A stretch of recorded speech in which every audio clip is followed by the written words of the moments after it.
ये दुबे आप लोग पहचान रहे हैं, पहले से भी हमारी वीडियो आ रही है। आज का मुद्दा है, कल संसदीय चुनाव हो चुका है, रिजल्ट आ चुका है, परिणाम आ चुका है, लेकिन बीजेपी अपेक्षित सीट नहीं ला पाई और न बीजेपी का गठबंधन एनडीए गठबंधन ही ला पाया। 400 पार का नारा जो था वह अधूरा ही रह गया, तो 300 पार भी नहीं पहुंच पाया। तो आज हम अभी आप लोगों के सामने हैं श्रुति राज, और ये पोल साइंस से ग्रेजुएशन कर रही हैं, पॉलिटिकल साइंस से, पटना से। विशेष रूप से पोल साइंस पर ही लोग का बेहतर कॉलेज में पढ़ाई भी होती है, पटना वुमेंस कॉलेज में, और पोल साइंस का इनका फैकल्टी भी बहुत अच्छा है, इनका रुझान भी बढ़िया है। तो चलिए आज हम बात करते हैं इन्हीं से कि ये यूथ वर्ग क्या सोच रहा है, यूथ में भी यूथ गर्ल्स क्या सोच रही हैं, इन लोगों का क्या सोच है। अभी वर्तमान सरकार जो आई है इसमें सीटें घटी है, और जो सरकार अब बनेगी, इन दोनों के बारे में इनसे हम चर्चा करते हैं। चलिए। धन्यवाद। देखिए, जैसा कि आप सब जानते हैं कि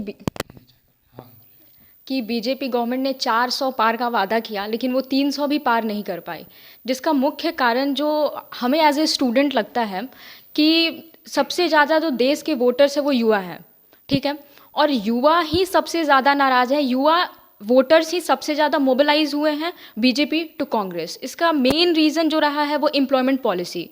बीजेपी कहीं ना कहीं एम्प्लॉयमेंट पॉलिसी में बहुत बुरी तरीके से फेल हुई है, और कांग्रेस ने कहीं ना कहीं अपने मैनिफेस्टो में 30 लाख रोजगार देने का वादा किया।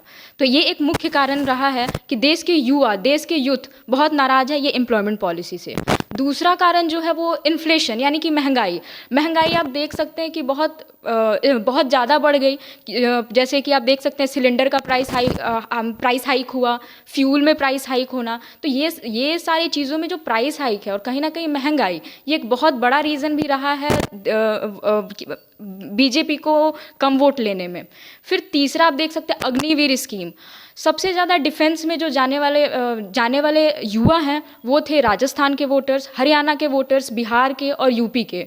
तो ये अग्निवीर जो पॉलिसी आई वो भी कहीं ना कहीं युवा को बहुत ज़्यादा नाराज़ कर दी, क्योंकि सिर्फ 25% ही ऐसे लोग होंगे जो अग्निवीर में जो सिर्फ 25% लोग ही हैं वो 4 साल बाद उसको कंटिन्यू कर पाएंगे। फिर 75% लोग को फिर पीछे आना ही पड़ेगा। तो ये भी एक अनएम्प्लॉयमेंट का ही एक रीज़न है अग्निवीर। तो ये भी बड़ा रीज़न हो गया। और अगला आप कारण देख सकते हैं, जैसे रेलवे में, एसएससी में, बैंकिंग में, इसमें भी जो एम्प्लॉयमेंट दिया ही नहीं गया है, मतलब रोजगार मिली ही नहीं है, ना के बराबर उन्हें रोजगार मिली है। 5 साल में वैकेंसीज आए ही नहीं है। तो देश के युवा कहीं ना कहीं नाराज होंगे, और ऑब्वियसली जब देश के युवा का भविष्य ही उनका एम्प्लॉयमेंट है तो वो कहीं ना कहीं अपना वोट को मोबिलाइज करेंगे। वो एक नई सरकार से डिमांड करेंगे कि उन्हें रोजगार मिले, और कांग्रेस ने वादा किया, तो ये भी एक बड़ा रीज़न रहा है।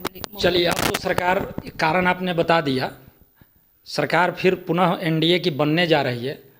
आप नई सरकार के गठन जो होगी, तो आप नए सरकार से क्या अपेक्षा रखते हैं कि सरकार को क्या करना चाहिए? नए सरकार से अपेक्षा बस यही होगी कि वो इन सारे मुद्दों पर ध्यान दे, इन सारे मुद्दों पर कार्य करे, और देश में एम्प्लॉयमेंट बढ़ाए, और सारी पॉलिसीज़ पे बेहतर तरीके से कार्य करे। थैंक यू, धन्यवाद।